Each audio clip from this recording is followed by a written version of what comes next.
que ce mur de l'oppression et qui est terrible. On vit dans un ordre cannibale absurde du monde. Je me permets de vous donner un seul exemple. Tous les 5 secondes, un enfant meurt de faim sur cette planète. Un enfant sous de 10 ans. Vous parlez même d'assassinat. Oui, vous employez ce mot. Hein. Meurt de faim, c'est des chiffres de l'ONU. Je ne vais pas vous ennuyer avec les chiffres de l'ONU.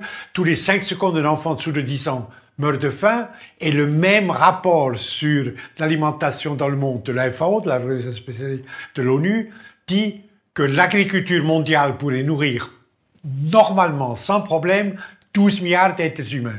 Nous sommes 7,3. Donc presque le double de l'humanité, si l'accès à la nourriture était distribué, était possible pour tout le monde, pouvoir d'achat pour tout le monde.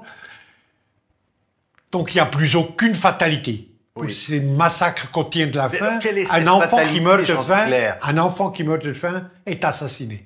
Oui. C'est l'ordre du monde qui est frappé par une extraordinaire inégalité. Je vous donne un chiffre, les 500 plus grandes sociétés transcontinentales privées, l'année dernière, Banque mondiale, ont contrôlé 52,8% du produit mondial brut, c'est-à-dire de toutes les richesses produites en une année sur cette planète. Ces oligarchies très réduites en nombre, mais extrêmement puissants, ont un pouvoir idéologique, politique, économique, financier comme aucun pape, aucun empereur, aucun roi n'a eu sur cette planète. Et ces maîtres du monde, ces oligarchies du capital financier mondialisé, échappent à tout contrôle social, syndical, parlementaire, national ou international. Ça fait beaucoup de choses. Les grandes multinationales, les grandes banques contrôlent le progrès scientifique, technologique, font des progrès extraordinaires, inventent des nouvelles molécules contre les maladies, etc., etc., mais fonctionnent selon un seul principe, la maximalisation du profit dans le temps le plus court. Oui. Et alors, ça crée une immense monopolisation de pouvoir entre les mains d'un petit groupe. Je un dernier chiffre. Les 85 plus riches milliardaires du monde, 85 personnes, ont autant de fortune que 4,7 milliards d'êtres humains sur cette planète, c'est-à-dire la moitié la plus pauvre de l'humanité. Et l'inégalité est négativement dynamique. Les riches deviennent rapidement beaucoup plus puissants, beaucoup plus riches, et les pauvres... Il y a à Rome, il y a un pape, un jésuite argentin, qui s'appelle François, qui a publié un livre récemment où il dit il y a une nouvelle catégorie d'êtres humains sur la planète maintenant, qui sont tout en bas, qui sont plus des exploités, qui ne sont plus des dominés, mais qui sont des exclus. Et il utilise ce terme dans la bouche du pape. Le terme, ce sont des déchets. Ce sont des déchets. Et Collins, l'économiste d'Oxford, dit il y a 1 milliard maintenant de déchets, 1 milliard de personnes qui n'auront jamais du travail, jamais un habitat convenable, jamais une vie de santé, un accès à des santé ou à la culture ou une vie de familiale, ils sont exclus, totalement exclus. Mais alors, Ziegler, ça... Et le pape utilise ce terme déchet. Vous comprenez? Alors, je ne veux pas vivre sur ce mot, sur une planète... Quand vous dites, revenons sur ce titre, les murs s'écroulent. Oui. Au fond, pourquoi ça tient quand même? Parce que ça tient. Vous avez tout à fait raison.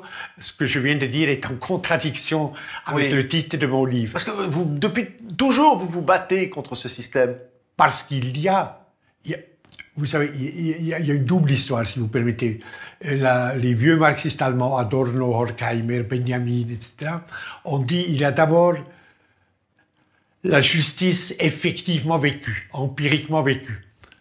Et il y a en dessous une eschatologie.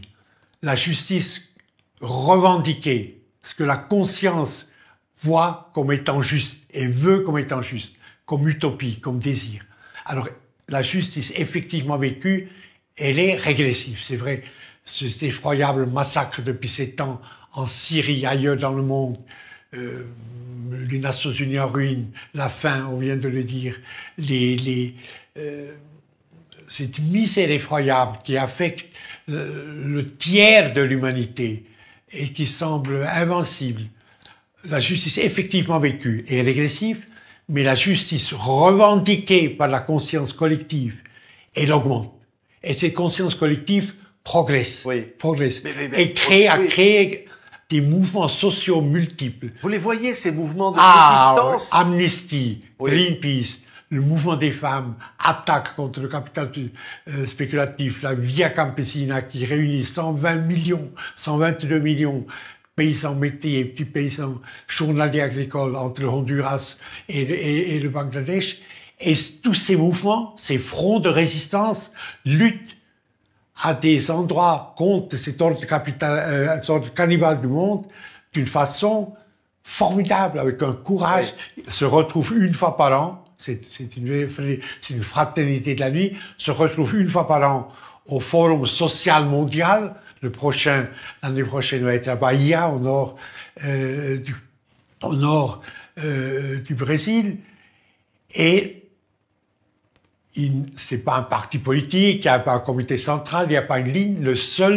La seule motivation, le seul moteur mais puissant qui anime cette fraternité de la nuit, cette multiplicité de mouvements sociaux de résistance, c'est l'impératif catégorique d'Immanuel Kant, du philosophe allemand Kant.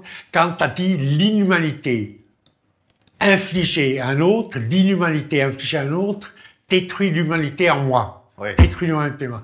Eh bien, cette conscience de l'identité qui est consubstantielle de l'être humain est bétonnée, recouverte pour l'instant par la folie néolibérale qui veut nous faire croire qu'il y a un seul agent qui fait l'histoire, qui est la main invisible du marché, que les forces du marché obéissent à des lois de la nature, non pas à des hommes, que l'homme est exclu de son histoire, que nous sommes tous impuissants.